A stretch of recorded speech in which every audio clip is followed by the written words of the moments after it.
this day was my last full day in Pittsburgh. This is Thursday, day before I'm gonna head off. Friday I'm gonna head off on the train that night, which would be around 11 p.m. But on Thursday, got up, headed over to the same coffee shop that I started my trip with, just because it had good vibes, good coffee.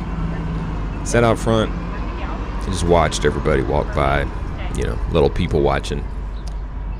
It's a good way to kick off the day.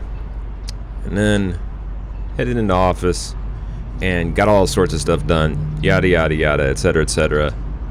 The whole day went by, and that evening after work I decided to go up to Top of the Mountain Coffee. That involved a long ride up hills through I guess that's the southeast of the city.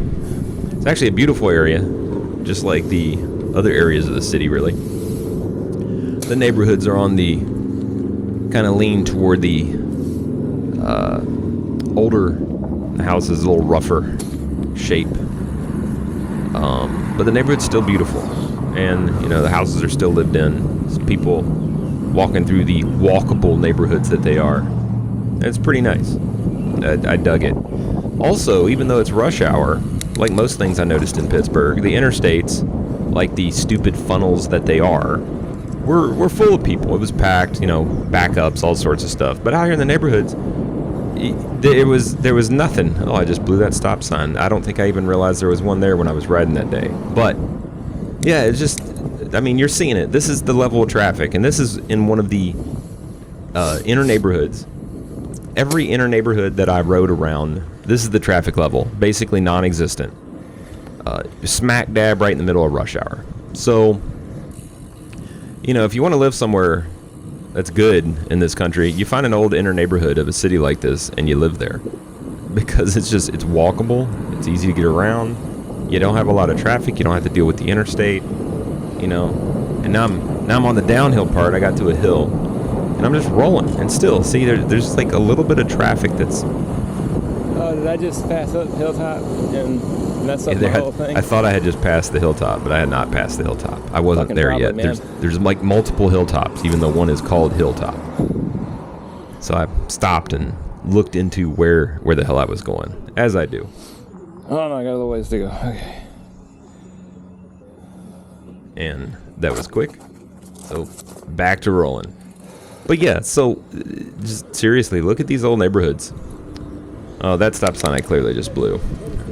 Probably because even though the perception is that I was like 50 feet away from it, I was probably only really about 10 feet away from it. The wide angle of the GoPro kind of throws you a curveball looking at it at this angle. It just gives you more of a view, though, which is really nice when you're following through on something like this. That's the first car that went by on this ride up to top of the hill. Now, mind you, I started this trip, as you saw, with the video kind of up out of the South Side Flats. So I'm actually over here heading uphill now. I actually have one more hilltop hump to roll by before I'm actually at the hilltop that I'm aiming to get to. Now, most of these houses up here, too, are in the honest to goodness affordable range for a median income American. So if you're making 50-something grand and you've started a family, and especially if you and your significant other work and you're both bringing in about that much, these houses are eminently affordable. So, this is good living, this neighborhood, and Pittsburgh is good living. So it's definitely a city to check out. Don't fight with the coast. Like, if you want a good life and you want a good place to live, yeah, don't fight with the coast. Go check out Pittsburgh. I can't rave about this city enough. Plus, they got a place over there called Yingling. You can go pick up some Yingling. If you know, you know. See, I had to take a picture of it just because. And here I am living in the Northwest and nobody even knows. But the funny thing is down in the Southeast, that was some primo stuff that you could get. You know, if you get Yingling, it's like, oh hell yeah, let's drink some Yingling. There is a little bit of this park on the sidewalk disease. I don't know what the hell's up with that. Seems to be an ongoing problem throughout the country in various places. I found it really weird because like Portland doesn't really have sidewalk parkers. I get to Seattle, there's sidewalk parkers. And then, you know, it's kind of helter-skelter randomness throughout the country. Like some places do that trashy mess, some places don't. Like here, why are you parked on the sidewalk? This isn't technically even a bike lane where I'm riding. This is just the side of the road. That's where you're supposed to park. Are like that many people's cars getting hit? I mean, maybe that's where the behavior is picked up. But it's just so dumpy to park on the sidewalk. It's completely unreasonable.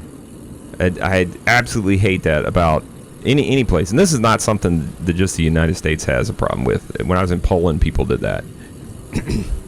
The general gist is there's not enough space for everybody's car, even though technically speaking there's 9 parking spots for every car in the United States, which is just batshit insanity. But here we are, people parking on sidewalks, even though there's, you know, space, but there's not space. Anyway, finally made it to Hilltop Coffee, and that wrapped up that last full day. I didn't do a whole bunch, just rode up to Hilltop Coffee, and that was about it. The only thing left to do is wrap up Friday and roll out on the train. Till then, catch you next episode.